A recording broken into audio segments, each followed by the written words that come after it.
Mootummaan Keeniyaa kutaalee kaaba biyyattii Maarsabiitii fi Isiyooloo keessatti qaamolee yakkamtoota ittiin jedhe waraana bilisummaa Oromoo irratti opereeshinii eegaluu ibseera. Haa ta'u malee sababa opereeshinii kanaan miidhamaa kan jiran namoota nagaa ta'uu jiraattonni kutaalee Maarsabiit irraa BBC'tti himaniiru.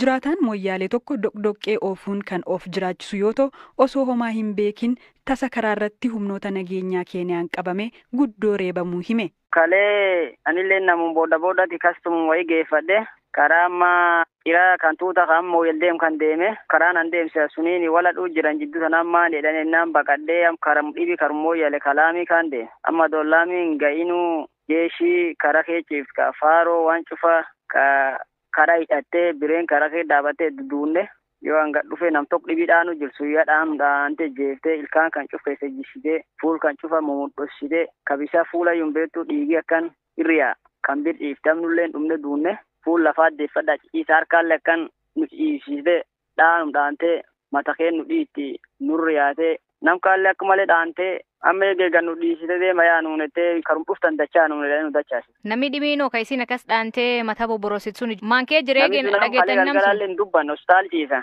afaaniinuu hin dubbatu ibaadoo. Akka malee miidhamee jechuu. Guddoo hin dandamanneeyyu. Warri sun eenyu poolis moo jeeshi keenya? Jeeshi. Eeriyaas waraana jira jechuun namni waladhuu jira? Lasuni lafumaati waan isiin aatiin beelna ammoo. Ammoo isaniin agar waraa waladhu ka oolaaf yookiin ooyilee fi ka mootummaa keenyaa ka waladhu hin argine. Hin garre. Moyyaalee ollaa ciraa jedhamurraa BBC'tti kan dubbate jiraataan kan biraan ammoo humnooti nageenyaa namoota afaan Kiswaayilee hin dubbanne warra Itoophiyaa jedhanii dhaanaa akka jiranii fi namuu yaaddoo keessa jiraachuu hima. Wanni kun eegiyaam opereeshoniin kun gadaanse guyyaa fastii kaanii warri amma sirkaala sun mikaalle cufu guuree cufaa waan akka jarkeenaa ka uummati sila bisaaniin fudhatu kaan dura gubee uummati gosa sunuyyuu dheebool namni ammumtaan eegee opereeshoniin kun gadaanse karaa ba'an cufa nama argan nama afaan hin dhageen kan jiru nama Itoophiyaadhani dhaanan warreedhani. Afaan kamii ka afaan hin beekne? Nama afaan Kiswaayilii hin dhageen namni gara keenna kun beekta namni hedduun akkas soomee hojedha. Nama afaan Kiswaayilii hin beekne cufa warra suni jedhee dhaana nama argi cufa. Karaa yuyyaa namtaan opereeshoon dheetanii namni jeeshi dheeta hara yaa'u. Akkana amma gar sila durii bisaan fudhataniif kaallee amma warra dheetanii garachifaan nama dhanii nama fixanii biyyitii rabsu qaree haatee bisaan fudhatuuf taalleen dheetii yaatu. Akkanaan guddoo dhibii karaa dheebutiif karaa beelallee namni sila durii dirfa yaa'ee fedhatu kaan amma warra dheeta gadi hin bahu gar tokko lolla keessa iyyuu amma yoo talabbaate alaatti isin si argite aantee fasii jeefte yookaan si fajjeessanii dheeta namni nuti yaa'utti hin jiru iyyuu. Akkanaan dhib guddaatti uummata harka qabame. Moyyalee Keeniyaa bakka bu'uun miseensa paarlaamaa Keeniyaa kan ta'an Profeesar Guyyoo Waaqoo dulli kun wayita eegalu sirriitti uummata hin hubachiisne jechuun BBC'tti himan miidhaa qaamoleen nageenyaa namoota nagaarra gahan jedhames quba hin qabu jedhaniiru.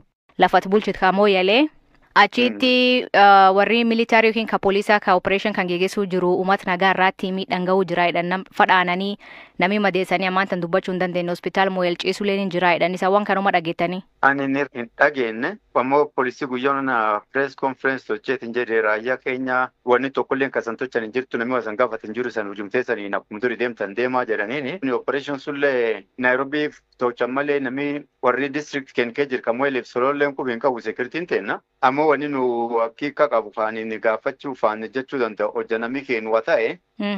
Hojja askartiin nama buute. Mishoon diiram kallee askarii Nairobiitiin dubbadhennaan raayyaa tunduu raayyaatti hojii nu qoratee hojii raayyaa kee jirraa waan tokkollee kan raayyaa hin feeno hin tochinuu nu jedhanii.